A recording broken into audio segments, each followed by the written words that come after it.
Karen Kingsbury, how dare you write such beautiful characters, then just kill them off. I am not okay, end quote. Okay, hold up.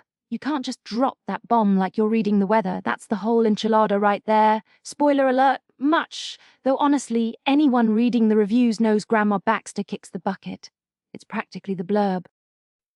It's called a cold open. We entice the listener with the raw, visceral reaction, this text. We're discussing Reunion by Karen Kingsbury, Book 5 in the Baxter family saga, a series apparently designed to single-handedly keep the tissue industry afloat. Afloat, this thing caused a global tissue shortage. People weren't just crying, they were wrecked. Like, ugly crying on the bus wrecked. And for what? A family that makes the Waltons look like the Manson family. And don't get me started on the author. I bet she wrote this whole thing fueled by lukewarm chamomile tea and the tears of her readers. An intriguing, if utterly baseless, assumption about the author's process, much like your insistence that Stephanie Meyer wrote Twilight purely to spite werewolves. Don't you dare bring up Twilight, we agreed. Besides, at least Bella didn't suddenly discover her sainted parents hid a secret baby for 40 years who just happens to be a massive Hollywood movie star. Talk about bearing the lead. Or the baby, I guess. Ah, yes, the central dramatic fulcrum, John and Elizabeth Preston, virtue, confessing on Elizabeth's deathbed, no less, to a premarital conception resulting in Dane Matthews, a pramed actor. It does strain credulity. Strain credulity. It snaps it like a dry twig. These two are supposed to be holier than though, praying every 5 minutes, hearing God's voice, loud, and meanwhile they've got this A-list skeleton in their closet, hypocrisy party of 2. I bet their prayers were mostly, please God, don't let TMZ find out. One might diagnose a severe case of cognitive dissonance with the narrative. Or perhaps it's exploring themes of hidden guilt and redemption with the subtlety of a daytime soap opera plot twist. Redemption.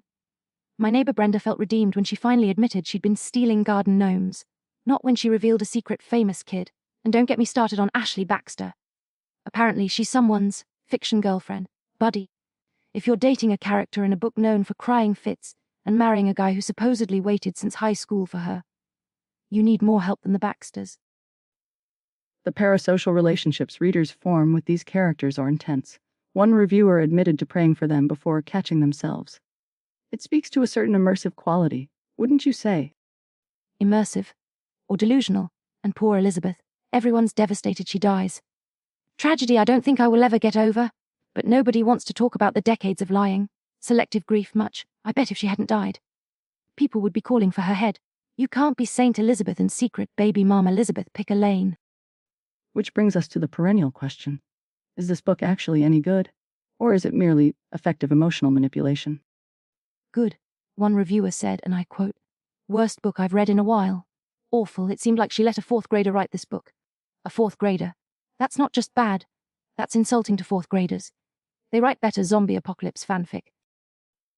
Harsh, yet contrast that with another. I'm wrecked, absolutely heart-wrenchingly wrecked. Which is it? Literary ineptitude or emotionally devastating masterpiece? The dichotomy is fascinating. It's neither. It's weaponized schmaltz. Like that other couple, Erin and Sam. Poof. Failed adoption, then bam. 4 kids practically materialize out of thin air. Reviewers called it Fairyland, and they're right. Did they win a raffle? Find them in a cabbage patch blessed by angels. It's ridiculous. The narrative does seem to operate under a principle of, let's call it divine convenience. Problems arise, prayer happens. Solutions appear, often defying statistical probability. Probability. The only thing probable is that reading this will make you cry. Even the people who liked it admit they were sobbing messes. Is that the goal? To leave readers dehydrated and depressed? Huge encourager to my faith, one person said. How? By showing that even the most devout people lie for decades and then die tragically right after their secret famous son finds them.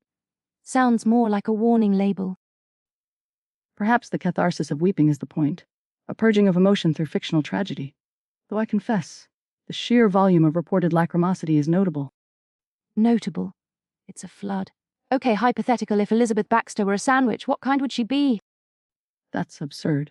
But if forced, perhaps a very traditional cucumber sandwich, seemingly simple and pure, but with a hidden layer of extremely spicy, unexpected jollido relish discovered only upon the final bite, causing immediate, uncontrollable watering of the eyes. See, even you get it, it's a trick sandwich. Looks nice, then bam, tears. A crude analogy, but perhaps not entirely inaccurate. So our final verdicts. Okay, rating time. I give Reunion 6 out of 10 boxes of Plus lotion. You'll need him, and maybe, or 2 out of 5 believable plot points. Mostly for the crying felt real. I shall rate it 4 out of 7 televangelist scandals it inadvertently mirrors. It's not literature, it's a sociological phenomenon wrapped in questionable theology and drenched in Salin. Compellingly awful, perhaps. Or just awful, like that Twilight book you defended. We are not relitigating Meyer. Next week, listeners, we tackle Gary the Sentient Mailbox Finds Love. Apparently, it's causing quite a stir in the inanimate object romance community. Oh, I can't wait to see you defend that one. Until then, keep your tissues handy and your family secrets buried deep. This has been Heartbook Radio. Sentient mailboxes, what has my life become?